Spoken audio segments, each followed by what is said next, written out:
नमस्कार दोस्तों, स्वागत है आपका न्यूज करसाई इस यूट्यूब चैनल में।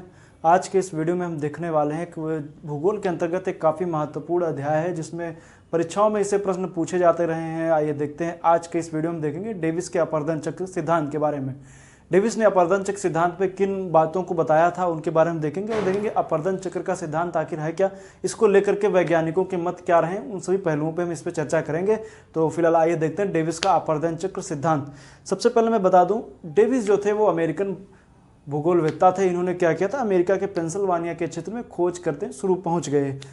पेंसिल्वानिया का क्षेत्र आप देखेंगे तो अमेरिका के आप देखेंगे तो पूर्वी हिस्से पर दिखेगा। जो अपलेशियन पर्वत का क्षेत्र है उसमें इन्होंने अपलेशियन पर्वत में कुछ चीज़ों को देखा, उसके आधार पर इन्होंने कुछ निष्कर्ष निकाले। निष्कर्ष निकालने के बाद में इन्होंने अपना एक सिद्धांत प्रस्तुत किया जिसको हम अपर्दन चक्र के सिद्धांत के नाम से जानते हैं। अपर्दन है, चक्र आखिर इसमें क्या है, अपर्दन किसका हो रहा है, इन बातों को हम इसमें लेकर के चलेंगे। तो आइए देखते हैं अपर्दन चक्र सिद्धांत डेविस का।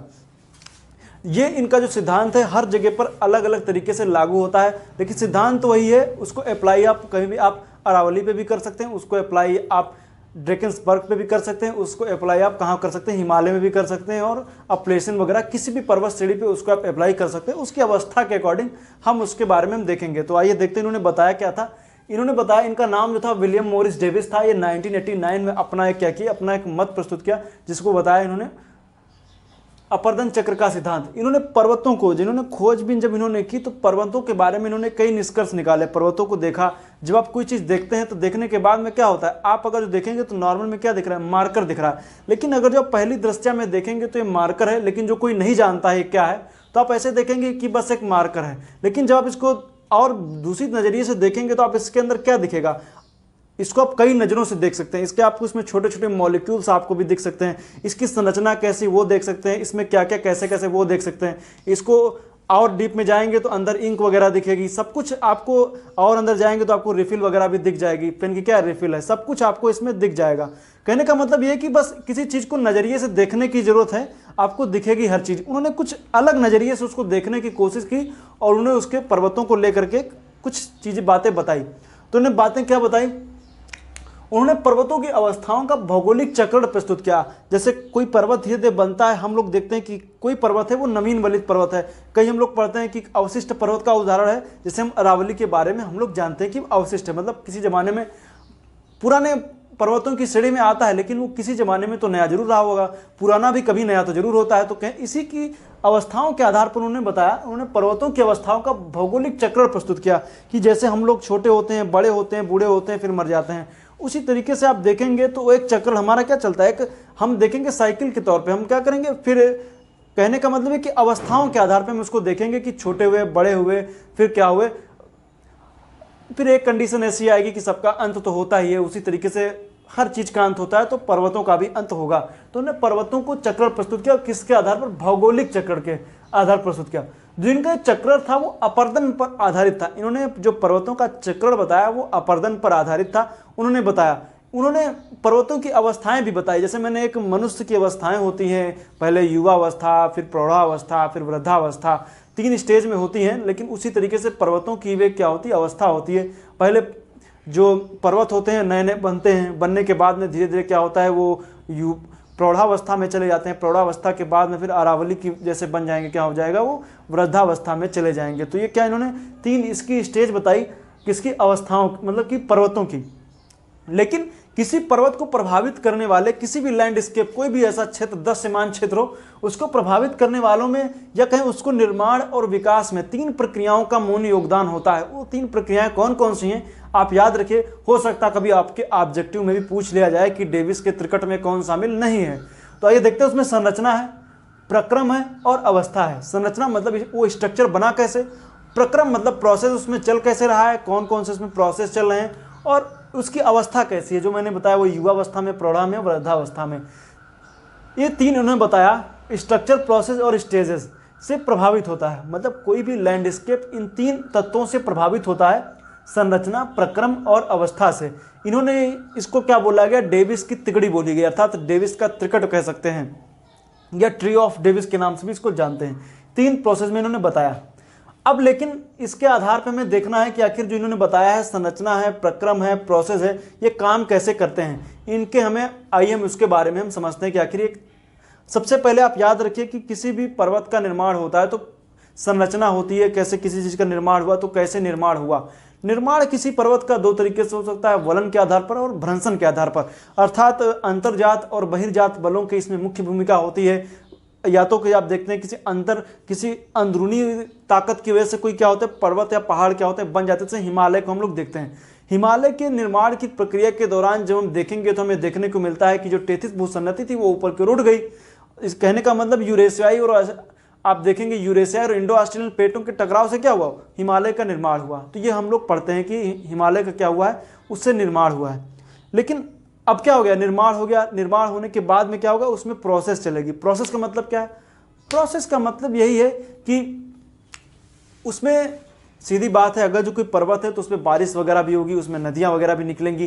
किसी रेगिस्तानी क्षेत्र में तो उसमें पवनों का भी प्रभाव हमें देखने को मिलेगा। सब कुछ उसके अपर्दन करने पर आतुर है। मतलब अर्थात कहने का मतलब यही है कि चाहे वो नदी हो, चाहे वो पर्वत हो, नदियां क्या करेंगी, पर्वतों को धीरे धीरे काटना शुरू करेंगी। चाहे पवने हो, पवने भी क्या करेंगी। आप देख लीजिए एग्जाम्पल के तौर पे आप ले लीजिए एटलस पर्वत श्रेणी को आप ले लीजिए। एटलस पर्वत श्रेणी में जब आप देखेंगे तो वहाँ पे कोई नदी वगैरह कुछ खास है नहीं, जो भी है सब किसकी दया पर है, सब कुछ वहाँ के पवनों की दया पर है। धीरे धीरे वो भी टूट रहा है, बिखर रहा है।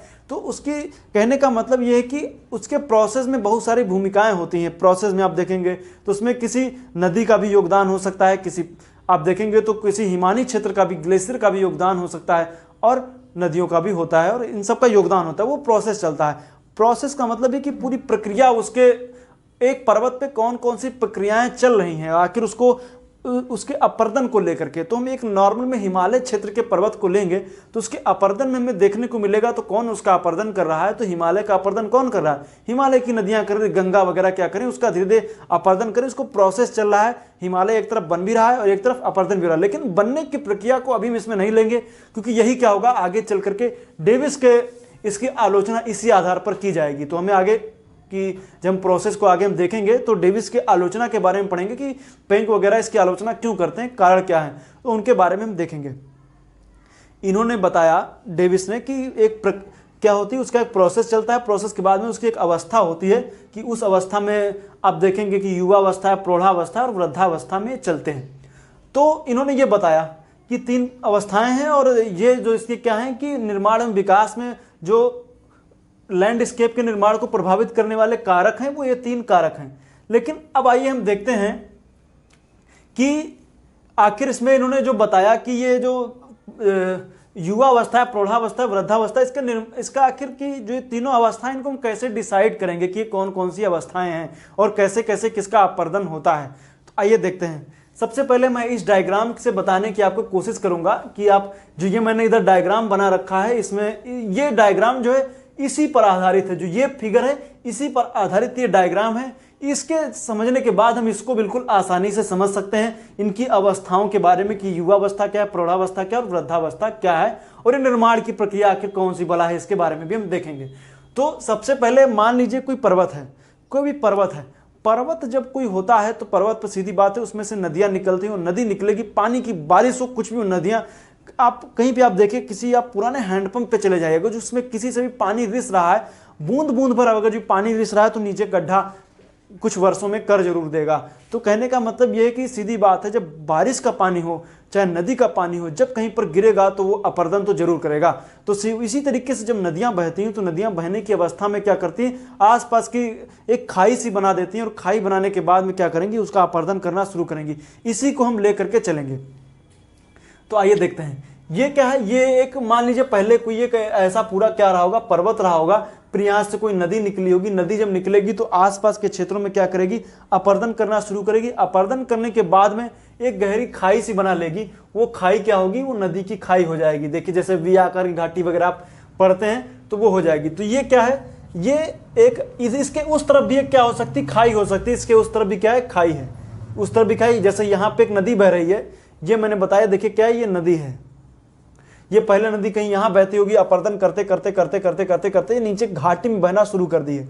ये नदी क्या हो गई, घाटी में बहना शुरू कर दी है। जब ये नदी घाटी में बहना शुरू कर दी है, काफी नीचे बह रही है, तो ये क्या होगा, ये इसका क्या हो गया, ये इसका एक कह सकते हैं गार्ज वगैरह, ये वी आकार की घाटी जो इसने बनाया है, ये घाटी हो गई।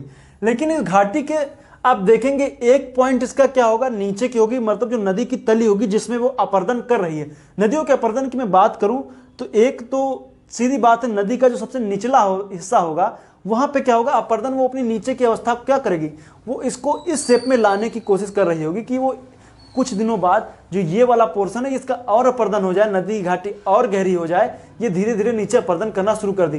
तो इसका एक पॉइंट जो होता है जिसको हम बोलते हैं, जो मैंने बताया है, कर्व कह सकते हैं या वक्र कह लीजिए, लोअर वक्र है अर्थात निचला वक्र है, ये एलसी इसको मान लीजिए। जो नदी की तलहटी है, जो बिल्कुल नदी की तलहटी है, उसको हम मान लेते हैं एलसी है। एलसी अर्थात लोअर कर्व, तो ये एलसी मान लेते हैं। नदी की घाटी को जो सबसे निचला हिस्सा है उसको हमने मान लिया एलसी है, लोअर कर्व है, ये एलसी हो गया।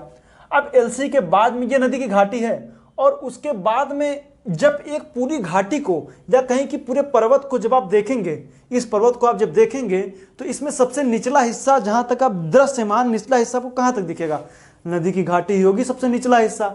सबसे ऊंचा हिस्सा आपको कहां दिखेगा, आप इस मैप में देखें, मतलब इस फिगर में आप देखें तो इस पूरे फिगर में आपको सबसे ऊंचा हिस्सा कहां पे दिखेगा, इस फिगर में आप देखें तो सबसे ऊंचा हिस्सा वो कहां दिखेगा, देखिए आप इसको, जहां पे सबसे ऊंचा हिस्सा वो कहां दिख रहा है, सीधी बात है कि सबसे निचला हिस्सा जो दृश्यमान है वो यहां पे है, जिसको मैंने एलसी नाम दिया है। तो सबसे ऊपर का हिस्सा अर्थात अपर कर्व जो होगा वो सीधी बात है यहां कहीं होगा, ये मान लेते हैं हम यूसी है, अपर कर्व है, ये क्या हो गया, यूसी हो गया। अर्थात सबसे हाईएस्ट बिंदु जो है, या उसको हमने बोल दिया यूसी, याद रखिएगा, इनको ध्यान रखिएगा, एक हो गया एलसी, एक हो गया यूसी, दोनों के सापेक्ष छाप लेंगे तो कह सकते हैं इन दोनों के बीच में दूरी को ही मैंने ये दूरी बना दी है। अर्थात यूसी और एलसी के बीच की दूरी ये है, आप देख लीजिएगा। अभी किसके बीच में कहां दूरी घटेगी कहां बढ़ेगी, इसको अभी हम जिक्र आगे करेंगे, ये मैं पर्वतों की अवस्थाओं के बारे में आपको जिक्र करूंगा। तो ये बात आपको समझ में आई, किसी पर्वत का ऊपरी हिस्सा क्या कहलाता है, यूसी अर्थात अपर कट, निचला हिस्सा क्या कहलाता है, लोअर कर्व अर्थात एलसी, ये निचला बिल्कुल तल है, नदी की तलहटी जहां पर अपर्दन कर रही है उसको हम देखते हैं। अब आइए देखते हैं कि इस फिगर के माध्यम से इसको समझने की कोशिश करेंगे कि आखिर ये क्या चीज़ है। हम लोग सब लोग सी लेवल पे इसको आकलन करेंगे, सी लेवल अर्थात समुद्र तल से इसको हम समझेंगे। नदियाँ क्यों बहती हैं, सीधी बात है, नदियाँ इसलिए बहती हैं क्योंकि वो अपने आधार तल को प्राप्त करना चाहती हैं। जिस दिन नदी अपने आधार तल को प्राप्त कर लेगी तो सीधी बात है वो किसी तरीके से अपर्दन वगैरह नहीं करेगी, वो सीधा नॉर्मल बहती रहेगी, आधार तल बिल्कुल प्राप्त हो जाएगा तो नदी का बहना बंद। तो सीधी बात है फिर वो क्या करेगी, हो सकता है समुद्र का लेवल डाउन हो जाए, कुछ ऐसी स्थिति हो तो वो फिर अपना मार्ग चेंज करेगी या ऐसी कंडीशन बनेगी। तो आइए देखते हैं, क्योंकि सीधी बात यहाँ से आप पानी डालिए, पानी डालेंगे तो नदी पानी अगर जो सरफेस एरिया बराबर है तो पानी नहीं बहेगा। क्यों बहेगा, या तो फिर पानी का वहाँ पे वॉल्यूम इतना ज़्यादा हो जाए तब बह जाएगा, या तो फिर आप या मान लीजिए थोड़ा सा पानी डालिए तो क्या कहेगा, वहीं पे रुक जाएगा। लेकिन जब आप पानी को ढाल पर डालेंगे तो चाहे कितना भी पानी वो नीचे की ओर बहेगा जरूर। अर्थात वो इसलिए बह रहा है क्योंकि तो ढाल वैसी है, वो उसको काट देना चाहता है, उस ढाल को खत्म कर देना चाहता है। वो जैसे ही ढाल खत्म होगी बहना क्या होगा, पानी वहीं रुक जाएगा। तो उसी आधार पर हम इसको देखेंगे। सबसे पहले हम निर्माण देखते हैं, आखिर किसी भी पर्वत का निर्माण कैसे होता है। निर्माण के लिए मैंने बताया है कि जो डेविस थे उन्होंने बताया कि जब पर्वत का पहले क्या होता है, निर्माण होता है। पर्वत का क्या होगा, पहले निर्माण होगा। निर्माण की प्रक्रिया में उसमें आप देखेंगे तो अंतर्जात बहिर्जात बल होंगे, किसी आप देख लीजिए कोई प्लेटें वगैरह टकराएंगी, उससे क्या होगा, पर्वत का निर्माण होगा। जब पर्वत का निर्माण हो जाएगा तो एक अवस्था ऐसी होगी कि पर्वत का निर्माण क्या होगा, रुक जाएगा, और फिर उसकी जो दूसरी प्रोसेस है अर्थात युवावस्था उसकी वहाँ से शुरू हो जाएगी। फिर उसमें नदियाँ बहना शुरू होंगी। जब नदियाँ बहना शुरू हो जाएंगी तब आप देखेंगे कि जब नदियाँ बहना शुरू हो जाएंगी तब क्या होगा, नदियाँ जब बहना शुरू हो जाएंगी तो उसमें अपर्दन करना शुरू करेंगी। जब नदियाँ उसमें अपर्दन करना शुरू करेंगी तो क्या होगा, आइए देखते हैं।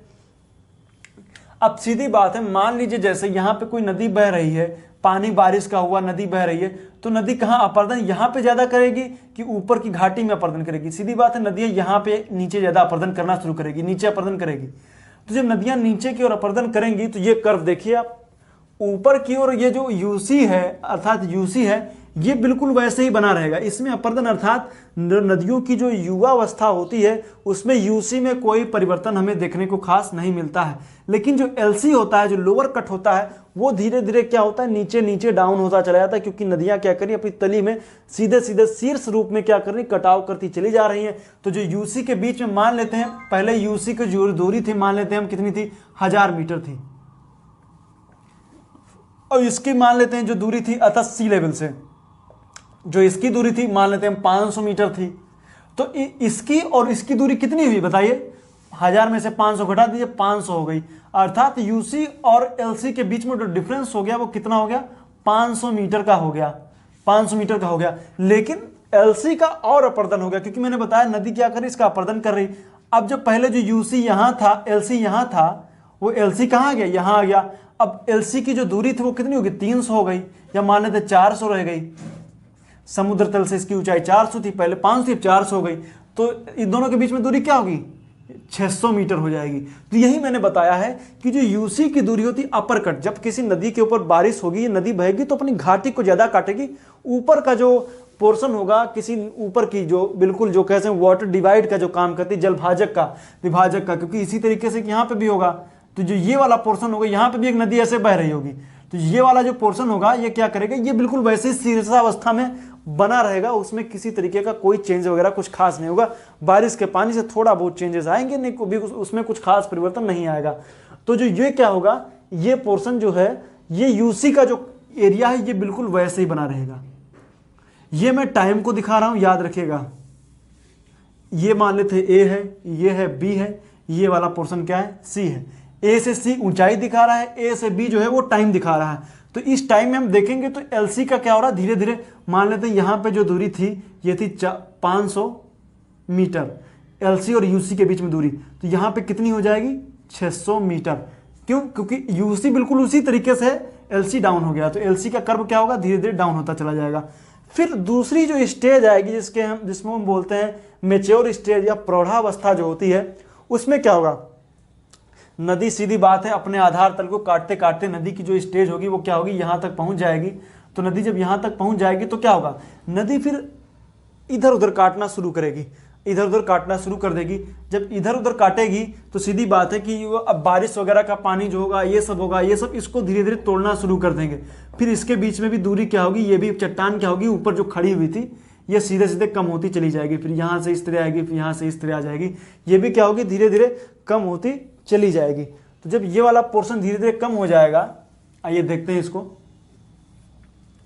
पहले ये था ऊपर की ओर, देखिए ये डॉटेड लाइन ये हो गई, फिर धीरे धीरे यहाँ पे कम हो गया, तो यूसी और एलसी के बीच में दूरी क्या होगी, काफी कम होती चली जाएगी। तो इसलिए देखिए ये वाली जो लाइन है अभी तक यहाँ तक तो सीधी बनी हुई है, लेकिन फिर अब ये डाउन होगी, और इधर तरफ ये वाली डाउन हो रही है, फिर ये क्या होगी, ये वाली भी इस तरह जाएगी। इसमें बहुत ज्यादा परिवर्तन नहीं दिखेगा, लेकिन ये वाली जो है ये बहुत तेजी से डाउन हो रही होगी नीचे की ओर। देखिए मैंने बताया है, क्योंकि ये वाली भी डाउन होती चली जा रही, अर्थात प्रौढ़ावस्था में यूसी और एलसी के बीच की दूरी क्या होती, धीरे धीरे कम होती चली जाती है। अब इससे रिलेटेड और भी चीज़ों को मैं देख लूँ, फिर आगे वृद्धावस्था पे आएंगे। कुछ पॉइंट इसके लिखे हुए हैं, इनको याद रखिए, जो मैंने बताया बिल्कुल वही है, कुछ स्पेशल इसमें कुछ है नहीं। आइए देखते हैं, शीर्षस्थ कटाव होगा किसमें, यूसी में, सॉरी युवावस्था में या यूथ स्टेज में। पहले आइए देखते हैं, पुराना फिगर याद रखिए, ये वाला ऐसे है, इसको आप याद रखिए, इसको हम देखते हैं। ये यहाँ पे था यूसी, ये था एलसी, ये था यूसी। युवावस्था में क्या होगा, शीर्षस्थ कटाव होगा, अर्थात ये पहाड़ी है इसका इस तरह से कटाव होना शुरू होगा। जब ये कटाव होगा तो धीरे धीरे मैंने बताया कि ये वाला पोर्शन जीते जाएगा, दूरी बीच में बढ़ेगी। तो देखिए वही मैंने जो मैं बता रहा हूँ वही बातें बता रहा हूँ, वही नीचे लिखी हुई। शीर्षस्थ कटाव होगा, पर्वत ऊंचे होंगे। पर्वत ऊंचे का मतलब क्या है, ये नदी नीचे होगी तो पर्वत क्या होंगे, काफी ऊंचे दिखना शुरू हो जाएंगे, पर्वत ऊंचे होंगे। पर्वतों में तेज ढाल होगा, देखिए मैंने दिखाया ना, पर्वत देखिए काफी और नीचे गहरा होगा तो पर्वत का तेज ढाल हो जाएगा। बीहड़ों का निर्माण होगा, चंबल घाटी जैसे बीच बीच में क्या होंगी नदियों की, जब ज्यादा कटाव हो जाएगा तो घाटियां जितनी गहरी हो जाएंगी बीहड़ जैसा दिखने लगेगा। वी आकार की घाटी का निर्माण होगा, आप देख लीजिए वी आकार घाटी हो गई। यूसी में कोई परिवर्तन नहीं होगा, मैंने बताया अभी यूसी में कोई परिवर्तन नहीं, देख लीजिए यूसी वैसे ही रहेगा, परिवर्तन सिर्फ एलसी में होगा। पर्वतों में तेज ढाल, यूसी और एलसी में दूरी बढ़ेगी, मैंने बताया अभी एग्जाम्पल के तौर पे, ये मान लीजिए 1000 है, ये 500 है। लेकिन जब अपर्दन हो गया नीचे की ओर तो ये हो गया ये इसके बीच की जो दूरी थी वो हो गई 400, तो इसके बीच में दूरी कितनी हो जाएगी 600 हो जाएगी। अर्थात यूसी और एलसी के बीच में दूरी क्या होगी, बढ़ जाएगी। बिल्कुल इसी तरीके से जैसे यहाँ 500 मीटर मैंने बताया, यहाँ पे 600 बता दिया, वही हो गया। जलप्रपात समाप्त हो जाएंगे। जलप्रपात कैसे समाप्त हो जाएंगे, जब नदी बहेगी, सीधी बात है। मान लीजिए जैसे ये कोई पर्वत है, ये कोई पर्वत है, यहाँ पे कोई जलप्रपात सा है, फिर यहाँ नदी नीचे गिर रही, इस तरीके से फिगर कुछ इस तरीके से समझिए। ये हो गया पर्वत, यहाँ से कुछ जलप्रपात झरने जैसा गिर रहा है। लेकिन जब ये पर्वत ही पूरा कट गया, पर्वत की जो घाटी थी, ये वाली घाटी नीचे की, यही पूरी कट गई, तो जलप्रपात बचेगा? जलप्रपात वगैरह का सब क्या होगा, नष्ट हो जाएंगे, जलप्रपात उसमें नहीं बचेंगे। तो अर्थात क्या हो गया, जलप्रपात क्या होंगे, समाप्त हो जाएंगे। बीच कुछ छोटी मोटी झीलें वगैरह सब खत्म होती चली जाएंगी, छिप्रिका वगैरह जो कुछ है सब खत्म। जलप्रपात क्या होंगे, समाप्त हो जाएंगे, नदियां क्योंकि नीचे आ रही हैं। अब प्रौढ़ावस्था की बात करेंगे तो नदी क्या होगी, आधार तल को प्राप्त कर लेगी, मैंने बताया है। अभी नदी क्या होगी, बिल्कुल नीचे आ जाएगी और नदी क्या होगी, यहाँ पे बहना शुरू कर देगी। कहाँ पे, अपने आधार तल पे। नदी का जो भी आधार तल होगा वहां पे बहना शुरू कर देगी, आधार तल को प्राप्त कर लेगी। अब यूसी में वर्षा से कटाव प्रारंभ हो जाएगा, अर्थात जो बारिश होगी तो इसका जो अपर कर्व है, अर्थात ऊपरी वाला हिस्सा जो है पर्वत का, उसमें क्या होगा, कटाव होना शुरू हो जाएगा। एलसी के मध्य की दूरी कम होगी, अर्थात एलसी और यूसी है यहाँ पे, एलसी और यूसी के मध्य की दूरी कम होगी। नदियां क्षैतिज कटाव करेंगी। अब नदियों की बिल्कुल नीचे अवस्था में आ गई तो कहाँ काटेंगी, नदियां अपने इधर दाएं बाएं काटना शुरू करेंगी, क्षैतिज कटाव ज्यादा होगा और नदियां निक्षेपण करना शुरू करेंगी, क्योंकि यहाँ से जो कुछ काटी हैं ले जाके कहाँ करेंगी, इधर उधर डिपोजिट करना शुरू कर देंगी। तो ये क्या होती है, इसकी प्रौढ़ावस्था होती है। प्रौढ़ावस्था के बाद की अवस्था जो आती है वो ओल्ड स्टेज होती है, जिसको हम बोलते हैं वृद्धावस्था। अब वृद्धावस्था में क्या होगा, वृद्धावस्था में बाढ़ के मैदान का निर्माण होगा। जब क्योंकि यहाँ से नदियाँ बही हैं तो बाढ़ के मैदान इधर उधर डिपोजिट इधर उधर करेंगी, बाढ़ के मैदानों का निर्माण होगा, कहीं कहीं पे ले जाकर निक्षेपित करेंगी और जलोढ़ मृदा आकर के वहाँ पे रहेगी। समतल प्राय मैदान बनेंगे, क्योंकि आइए अब इसको समझते हैं, समतल प्राय मैदान क्या है इसको समझ लेते हैं। काफी इंपॉर्टेंट, ये फिगर में मिटा दे रहा हूँ, आइए इसको देखते हैं। समतल प्राय मैदान क्या होता है, आइए देखते हैं।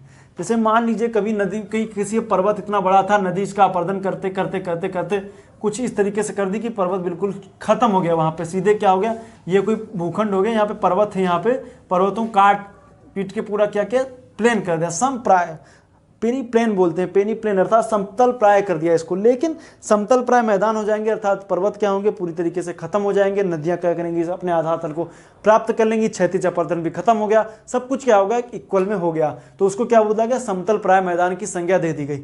लेकिन समतल प्राय अर्थात पेनी प्लेन जो है, इसमें भी बीच बीच में हमें क्या होंगे, छोटे छोटे चट्टाने जो हमें देखने को मिलेंगी।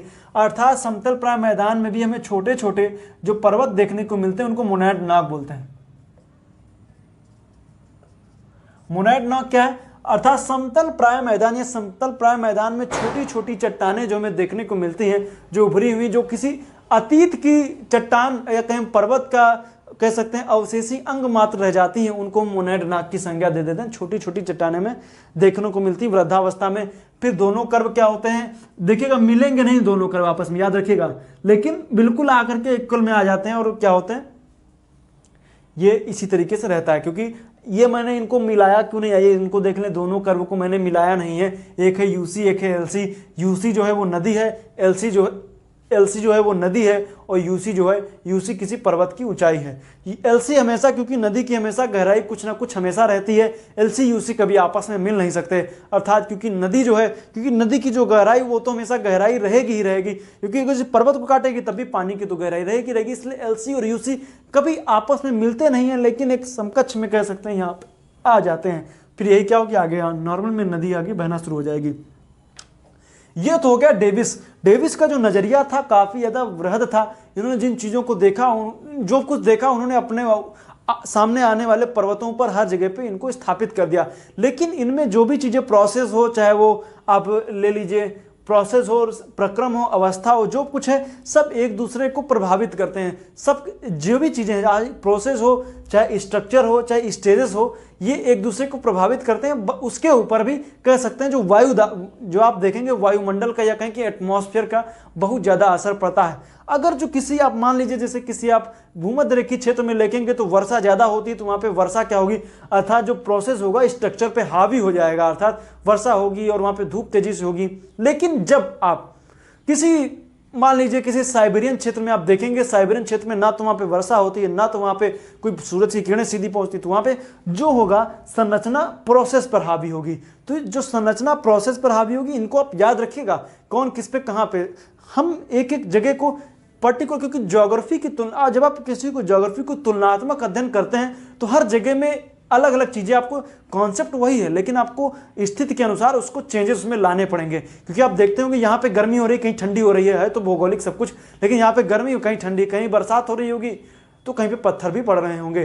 तो कहने का मतलब ये है कि बस आपको उसी के अकॉर्डिंग, जैसे वहाँ के जो तत्व हैं अर्थात जो प्रोसेस के अकॉर्डिंग जो वहाँ पे जो भी तत्व होंगे अर्थात कारक जो होंगे, उनको में कारक पे ध्यान देना होगा कि कारक वहां पे कैसे हैं, कि कौन से कारक कहां पे कैसे प्रभावित कर रहे हैं। बस यहीं पे क्या होता है, डेविस की आलोचना होनी शुरू हो जाती है। डेविस की आलोचना करते हैं आने वाले साइंटिस्ट जो है प्लैंक, वो क्या करेंगे आइए देखते हैं। इन्होंने बताया था कि जो निर्माण की प्रक्रिया होती है वो निर्माण की प्रक्रिया के दौरान ही क्या होता है, उसके बाद ही क्या होती है, इनकी अवस्थाएं, स्टेजेस आती हैं। लेकिन ऐसा नहीं है, हिमालय अभी भी बढ़ता चला जा रहा है, लेकिन क्या इसमें वहाँ पे स्टेजेस नहीं है, युवावस्था, प्रौढ़ावस्था, या कहें कि वहाँ पे प्रोसेस नहीं हो रहा है। अर्थात हिमालय को आप जब गौर से देखेंगे तो नदियाँ वहाँ से निकल रही, हिमालय का अपर्दन भी हो रहा है, जवड़ के मैदान भी बने, हिमालय ऊपर उठता भी चला जा रहा है। तो लेकिन इनका यहीं पर क्या हो जाता है, खंडन हो जाता है। इन्होंने बताया कि पहले निर्माण होगा, फिर जो होगा ये प्रोसेस की प्रक्रिया आगे शुरू होगी, युवावस्था, प्रौढ़ावस्था, फिर प्रोसेस होगा।